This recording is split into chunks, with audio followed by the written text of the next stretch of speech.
안녕하세요. 아르캐스트 김신광입니다. 2026년도 메디컬 시장의 트렌드 변화에 대해서 오늘 이야기 나눠보려고 합니다. 돌봄 진료라든지 아니면 면허 체계 변화, 필수 의료 강화를 위한 이런 제도적인 변화들도 기회가 되면 한번 다루겠습니다만, 오늘은 트렌드에 맞춰서 전체적인 흐름이 어떻게 이동되고 있는가 하는 좀 광의의 이야기를 4가지 정도 해보려고 합니다. 우리 병원들은 어떻게 대처해야 하는가, 이 관점에서 들어주시면 좋겠어요. 첫 번째, 인구 구조의 확정적 변화입니다. 이게 무슨 말이냐? 2025년도부로 65세 인구가 전체의 20%를 넘는 초고령 사회가 공식적으로 도래했습니다. 2026년도는 초고령 사회의 원년입니다. 자, 65세 이상의 인구가 그만큼 많이 늘어났다는 확증이고, 이건 무엇을 의미하냐면 병원에 단순히 아파서 오는 시대가 가고 관리의 시대로 넘어가고 있다. 안 아프게 관리해주는 병원을 찾는 시대로 넘어가고 있다. 이런 의미입니다. 조금만 더 구체적으로 들어가 보겠습니다. 비단 내과, 가정의학과, 재활의학과 이런 데만 노인을 다루는 과가 아니죠. 이제는 피부과에도 어르신들이 많이 가시고요. 정형외과에도 어르신들이 많이 가십니다. 신경과에도 어르신들이 가십니다. 이제 어르신들은 자신의 삶의 질에 관심이 많고 더 이상 자녀들에게 퍼주던 우리 따뜻하기만 한 부모님은 아니에요. 자신의 삶에 굉장히 관심이 많습니다. 병원은요, 치료만 잘해주면 되는 것이 아니라 라이프 스타일의 코칭 역할까지 해줄 수 있는 삶의 동반자 내지는 진정한 주치의가 되어야 합니다. 그게 앞으로 병원이 살아나가야 할 방향이고 2026년은 그 바로미터가 되는 원년이 될 겁니다. 그래서 지금 이미 개원을 하신 분들이든 운영을 하실 분들이든 초점을 미래 세대, 그러니까 젊은 세대에게만 초점을 맞추지 말고요, 늘어날 수밖에 없는 65세 인구에 지향하는 바에 좀 관심을 들이실 필요가 있습니다. 특히 피부나 성형외과들은 여전히 40대, 50대, 그 다음에 10대에도 피부과를 가니까 젊은 층에만 좀 관심을 드립니다. 그러나 우리가 언제부터 50대 고객들이 피부과 고객의 중심이 됐었습니까? 그거 얼마 안 된 얘기예요. 불과 얼마 전만 해도 50대는 굉장히 늙은, 이미 흘러가는 세대로 취급했단 말이에요. 그런데 이제 50대는 피부과의 코어 고객이 됐어요. 60대, 70대 그렇게 될 거예요. 그러니 이제 병원은 관리해주는 곳이 되어야 돼요. 치료를 넘어서서 삶의 동반자가 되어야 해요. 그 흐름을 놓치지 않으셨으면 좋겠습니다. 자, 두 번째는 제도 얘기를 아니할 수가 없는 건데요. 이거는 비급여 시장의 축소, 혼합진료에 대한 통제 강화, 이 얘기를 아니하고 갈 수가 없어서 잠깐 얘기하고 가겠습니다. 도수치료가 없어지잖아. 도수치료사가 다 없어질 거야.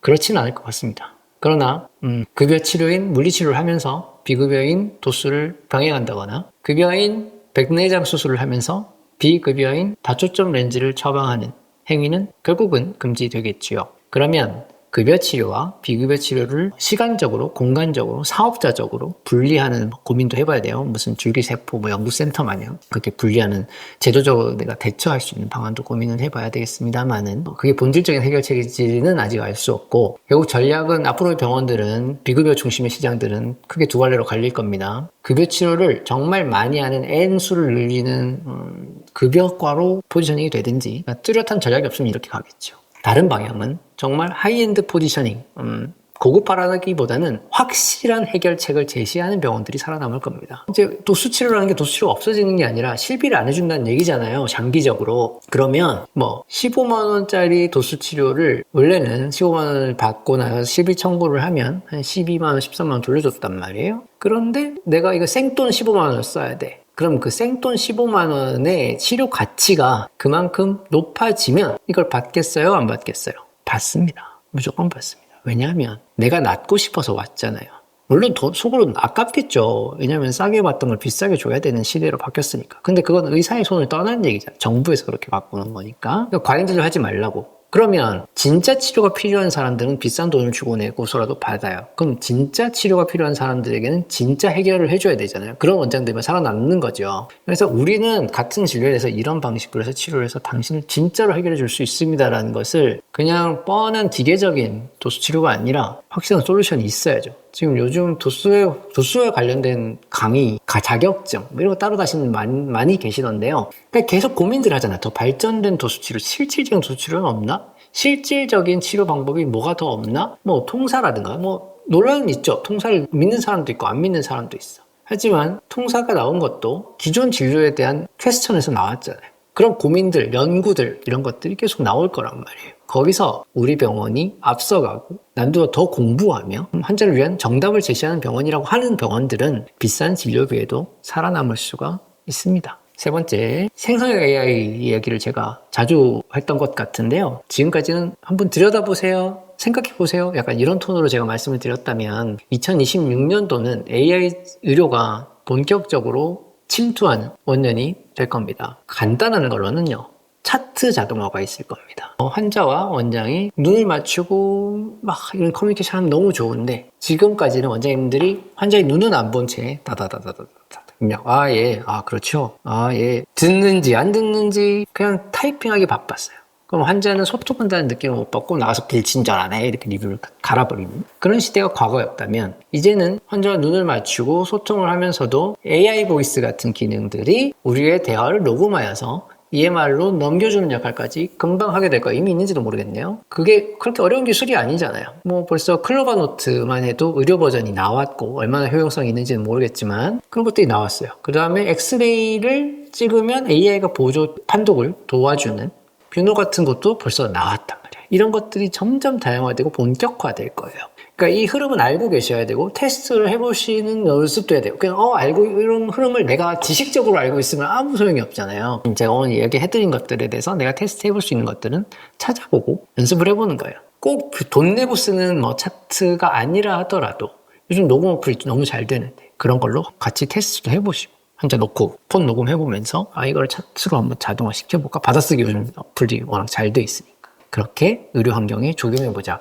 이걸 하려고 하는 이유는 뭡니까? 내 업무를 더 효율적으로 만들기 위해서잖아요. 병원 업무가 조금 더 효율적으로 돌아가서 사람 한두 명 덜 쓰고 AI가 좀 더 해주고 그러면 인건비, 임대료 가뜩이나 취소권인데 이 비용을 줄이는 게 수익 안정에 얼마나 중요합니까? 그럼 AI를 잘 쓰면 사람을 덜 쓸 수 있잖아요. 물론 슬픈 얘기지만 사람을 덜 쓰고도 효율화를 만들 수 있는 유일한 방법이 이제는 AI가 될 건데 그거에 대해서 준비가 되어 있지 않으면 원장님의 순수익률이 떨어지게 될 거란 말이에요. 그거에 대한 경각심을 가지고 또는 호기심을 가지고 한번 해봤으면 좋겠어요. 자, 네 번째는 돌고 돌아 디지털 얘기를 아니할 수가 없습니다. 이제 MZ세대라는 말도 좀 지겹네요. 잘파 세대. 이제 1020이 자녀이고 그들의 2000년대생들, 2010년대생들 이 사람들이 이제 의료 소비의 주체로 부상을 하고요. 그들의 부모조차도 이제 80년대생들이 주축을 이루어요. 80년대생들은 디지털을 잘 알죠. 이제는 어른들이 디지털에 약한 시대가 아니에요. 오히려 아주 어릴 때부터 천리안 나온누리 시절부터 인터넷이라고 하는 매체를 쭉 접해왔던 40대, 50대든 어쩌면 10대들보다 디지털에 더 강할지도 모릅니다. 이 디지털 세대들은 일단 전화하는 거 별로 안 좋아합니다. 사람 만나는 거 별로 안 좋아합니다. 제가 콜 굉장히 중요하다고 얘기하는데 콜이 안 중요해진다는 이야기가 아니라 디지털이 중요해진다는 얘기를 하는 거예요. 콜 교육으로 사람 놓치면 안 됩니다. 혹시나 해서 말씀드려요. 디지털 환경이 정말 중요해지는데 어쨌거나 전화하는 거 싫어해요. 배달의 민족을 쓰지 누가 전화해서 중국집에 짜장면 시켜달라고 전화합니까? 그 자체를 되게 어색해하는 시대가 됐단 말이에요. 병원 예약은 전화로 하는 게 아직까지는 좀 보편적이니까 전화를 하긴 하는데 그 기분이 그렇게 유쾌하거나 좋지 않아요. 그 사람을 비대면으로 대하는 것조차 불편해진단 말이에요. 가능하면 네이버든 인스타든 어떤 매체를 통해 편안하게 예약하고 편안하게 변경하고 편안하게 취소할 수 있는 환경을 누구나 원해요. 앞으로는 이제 예약금을 받는다든지 이제 노쇼도 방지해야 되니까요. 예약금을 받는다든지 치료비를 이제 결제까지도 의료법 안에서 어느 정도 할 수 있는 그 고민을 많이 해봐야 돼요. 키오스크는 진짜 기초 중에 기초. 키오스크 도입해놓고 우리 디지털 했네 이렇게 생각하면 안 됩니다. 진짜 본격적으로 모든 경험들이 디지털 안에서 해결될 수 있도록 최대한 고객님이 사람을 덜 만날 수 있도록 구상해 주는 것이 그들의 마음을 편안하게 하는 일이다. 물론 디지털이 편하지 않고 사람을 만나는 게 좋은 사람들에게는 또 우리 간호사와 우리 멤버들이 잘 훈련된 상태로 친절하게 잘 응대를 해야 되겠죠. 친절 교육은 정말 중요하고 미소, 따뜻한 말 한마디 이런 거는 본질적인 가치는 하나도 바뀌지 않았어요. 그러나 고객층이 디지털을 중요하게 생각하는 만큼 그 경험도 좋게 만들어주자. 디지털에서도 충분히 따뜻한 말 한마디를 구현해내는 것도 가능하거든요. 이제는 아날로그를 베이스로 하되 디지털이 정말 중요해지는 원년이라고 말하기도 민망합니다. 점점 강화되고 있는데 2020년대는 더 중요해질 거다. 이렇게 말씀드리고 싶습니다. 자, 큰 흐름 4가지를 보았어요. 결국은 AI, 디지털로 이제 대표되는 환경의 변화, 그리고 사람들의 라이프 스타일과 병원을 대하는 마인드의 변화, 이런 것들이 바뀌게 될 겁니다. 네트워크 병원들이 요즘 많이 어렵습니다. 왜냐하면 크기만 크고 차별화가 안 되고 똑같은 서비스만 제공하는 거에 사람들이 피로감을 느끼기 시작했어요. 큰 병원이라고 다 좋은 게 아니다. 싸다고 다 좋은 게 아니다. 이런 인식들이 생기기 시작한다는 거예요. 그러면 결국 차별화해야 해요. 그 차별의 방법에 대해서 고민하면서 이 환경들을 맞이하는 모든 원장님들이 되셨으면 좋겠어요. 감사합니다.